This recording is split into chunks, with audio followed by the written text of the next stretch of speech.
আহসানুল্লাহ, কি বুঝলি? কেমন খেল দেখাইলাম? দারুণ। সাপও মরলো, লাঠিও ভাঙলো। আরে জানোয়ারের দল, তবু স্যার আল্লাহ করবো। এই মাস্টার, বিড়বিড় করে কি কইতেছ? এই যে খরচের হিসাব করতেছিলাম। আব্বা আসসালামু আলাইকুম।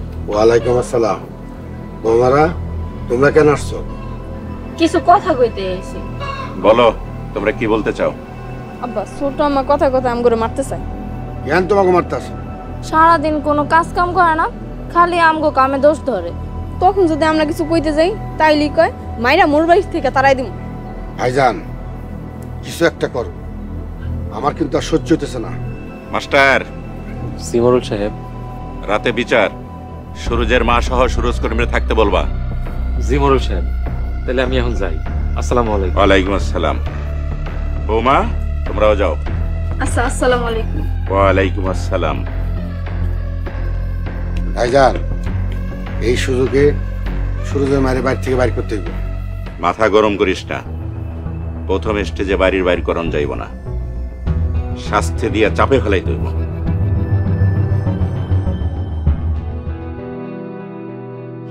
ভাই, তুমিও কি বিশ্বাস করো সাদেক রে মোরল রাখুন করছে? বিশ্বাস অবিশ্বাসের কি আছে? মোড়ল তো নিজেই স্বীকার করছে। তাইলে পুলিশের কাছে গিয়া কও। এই জন্য পুলিশের কাছে যাইতেছি, কিন্তু মোড়ল যে মারতে তার তো কোনো প্রমাণ নাই। ভাই, আল্লাহ এগারো যেদিন ধরবো ওই দিন আর নিস্তার পাইবো না, তুমি দেখো। ভাই, ওই যে পুলিশ আইতাছে।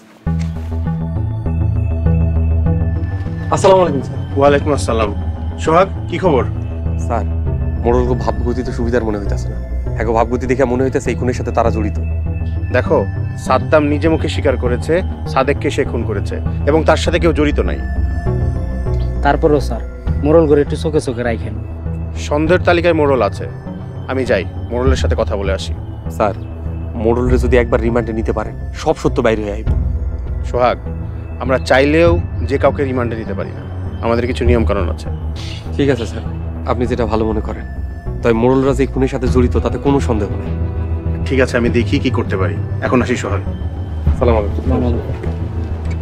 ভাই, মোরলরা একটা জিনিসই। খালি যদি একবার বাড়ে ফেলাইতে পারি, সব হিসাব বুঝে নেব। চল।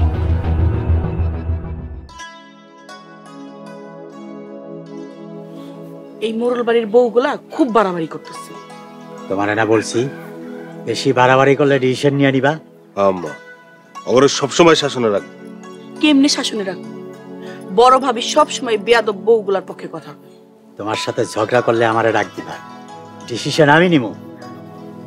এমনে না, আমি চিন্তা করছি এবার সুরজরে বিয়া করাবো। বিয়া করাইয়া আমার দল ভারী করবো।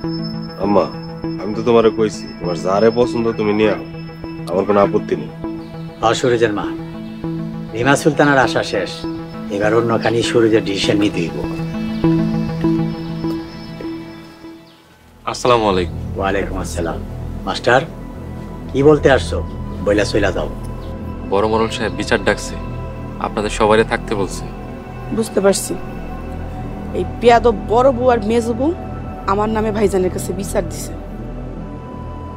ছোট আম্মা, আপনি ঠিক ধরতে পারছেন।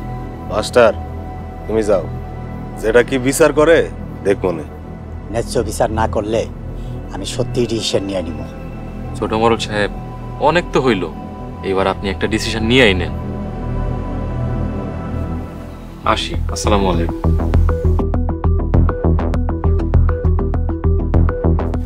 বেয়াদব বউগুলার জ্বালায় বাড়িতে থাকাই মুশকিল হয়ে গেছে। শিখাইলাম ডিসিশন নাও, ডিসিশন নাও, তুমি তো ডিসিশনই নিতে পারো না। আমি ডিসিশন নেব না? আপনি তো খালি ডিসিশন করতেই না।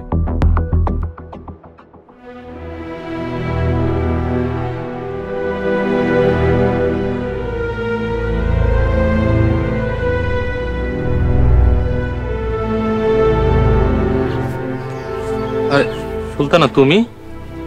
স্যার, আজকে সারাদিন আপনার লগে কথা বল নাই কেন? আজকে সারাদিন মোড়ল সাহেবের সাথে ছিলাম, তাই তোমার সাথে কথা হয় নাই। তুমি চলে যাও, মোড়ল সাহেব দেখলে সমস্যা হয়ে যাবে। আমি কি যারারে ডরাই নাকি? কিন্তু আমি ভয় পাই, কারণ মোড়লরা ভালো মানুষ না। কেন? যারা কি করে? আরে দেখো না, দুনিয়ার কাবজা, অত্যাচার জুলুম এসব করে বেড়ায়। স্যার যারা একটা কবিতা করুন। না না, মোরল সাহেবের নিয়ে কবিতা বলা ঠিক হইব না, জানতে পারলে আমরা মাইরেই ফেলাইব। আমি আছি না, আমি থাকতে আপনার মারতে দিব? তবুও মোরল সাহেবের নিয়ে কবিতা বলা ঠিক হইব না। স্যার অন্যায়ের প্রতিবাদ কবিতা দিয়েই করে। আহা, কি মুশকিলে বললাম। স্যার বলেন না। আচ্ছা তাহলে শোনো, তুমি পাপিষ্ট মোরল, তুমি অত্যাচার করো যারা আছে সহজ সরল। ওয়াও, অনেক সুন্দর হইছে, আরেকটা কোন না? আরেকটা শুনবা? আচ্ছা তাহলে শোনো, রাক্ষসের বাপ তুমি, কায়রানাও মানুষের ভূমি, মোরল তুমি সকল অপরাধীর বাপ। তুমি মানুষ না, আসলে একটা অজগর সাপ। আস্তাগফিরুল্লাহ। সুলতানা, তুমি আমার আর বাঁচতে দিলা না। আসি, আসসালামু আলাইকুম। মাস্টার, আব্বা, আম্মা, রিমা, আরে কই তোমরা বাইরে হও।